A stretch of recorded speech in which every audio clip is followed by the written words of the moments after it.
Hi, my name is Tim Miller, and I am currently Assistant Professor of English at FAU, which means I've had the good fortune to secure one of the very few tenure-line jobs actually advertised in science fiction and fantasy studies. That's because we have a unique degree concentration in SF for our MA in English. As you can see from this slide, however, it wasn't always good fortune for me on the job market, as it required 7 years and over 300 separate applications for me to eventually get this job, which has made me a little too familiar with the application and interview process. By the way, I'd be happy to share my own cover letter and so on with anyone who might benefit from seeing example materials, or even read over your own cover letter if anyone would like to get in touch with me at some point. I've written a lot of these in my time. So to begin, I don't have great news for you about the academic job market, or even really any great advice. I do have my own job market story that I can share, which has a happy ending for me, but it just as easily might not have had one.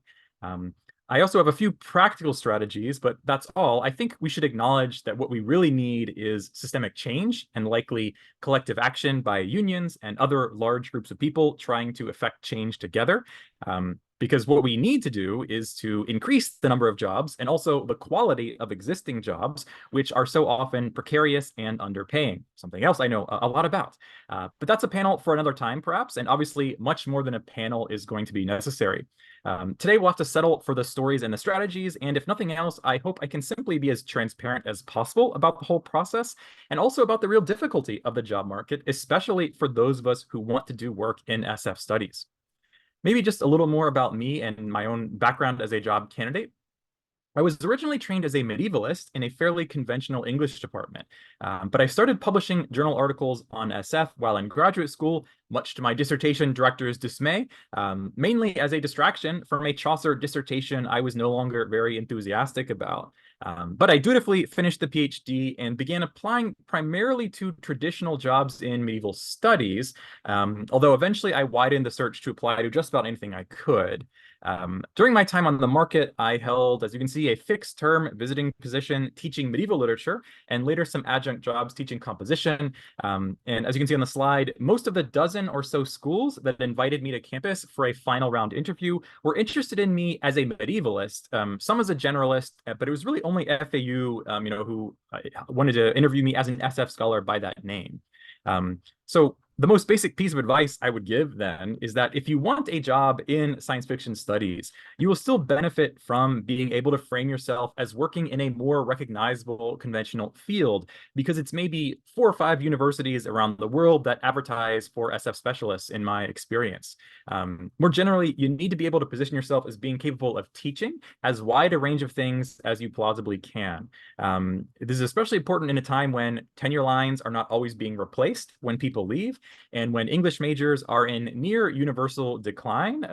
So being able to cover some additional areas that are not being covered in a given department is a big help, and certainly one of the major factors in how my own department recently made hires across fields. It's just when the field of candidates is so strong, often it can be that range that distinguishes candidates more than, say, a quantity of publications. Because if everyone is overqualified, we think about who can help us most in these specific ways. And again, on both sides of the hiring process, I've seen that sort of been borne out.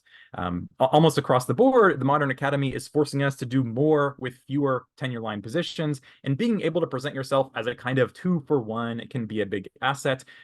Honestly, at FAU, I teach medieval literature almost as often as I teach SF, just because we've had multiple pre-modernists retire, and their lines haven't and likely won't ever be replaced. I do have some other just quick tips on these slides I can run through, maybe more suited to those of you earlier on in the application process. The first is that, as I've been saying, the odds are against you. Jobs are scarce, and you probably know that. Accordingly, you'll want to find and apply for as many different types of positions as you can, including these generalist and open specialty positions, which then hopefully you can leverage your interest in SF in at some point down the line. The next is do what you can to position yourself as able to teach across that wide range of areas, especially courses that an individual institution already offers regularly, sort of know what they need. Keep in mind that this might require you to find opportunities for gaining additional teaching experience in advance, rather than just, different positioning in your letter, that kind of thing. And the third has to do with understanding that bias against science fiction and especially fantasy does persist in a lot of English departments, something we can forget when we're all gathered together at a conference like this, right? And such that you may want to moderate how much you speak about SF studies being a core part of your research and teaching agenda. Just be able to explain to people outside the field about why your work on SF is important. Finally, perhaps some more important tips about rejection and mental health. Rejections hurt. 100 rejections hurt a lot. All I can say is try not to take them too personally. The job market is fundamentally broken, and there are too many excellent candidates for far too few jobs. Try not to tie your sense of self-worth to what kind of job you have or don't have at any given time. It also, of course, doesn't hurt to think about and explore other possibilities for employment, alt-ac, and otherwise, especially if you do not like teaching lower-level general education type courses where a lot of the demand for instructors in English remains. I applied to a couple of museum and library jobs myself and several private and specialized high schools. But keep in mind that many of these kind of alt-ac jobs are themselves highly competitive and require specialized skills and sometimes education. I only ever got a handful of first-round interviews for this kind of position, probably because my profile simply couldn't compare to those who'd prepared better and longer for that sort of work.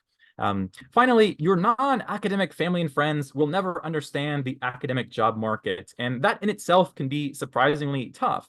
I thought I had finally explained to my mother 5 or 6 years out from the PhD, and then a month later, she'd start back up with the, why don't you just go ask if local university needs someone? Above all, take care of yourself, your relationships, and your mental health during the process. The work we do is important, but so is your life outside of that work.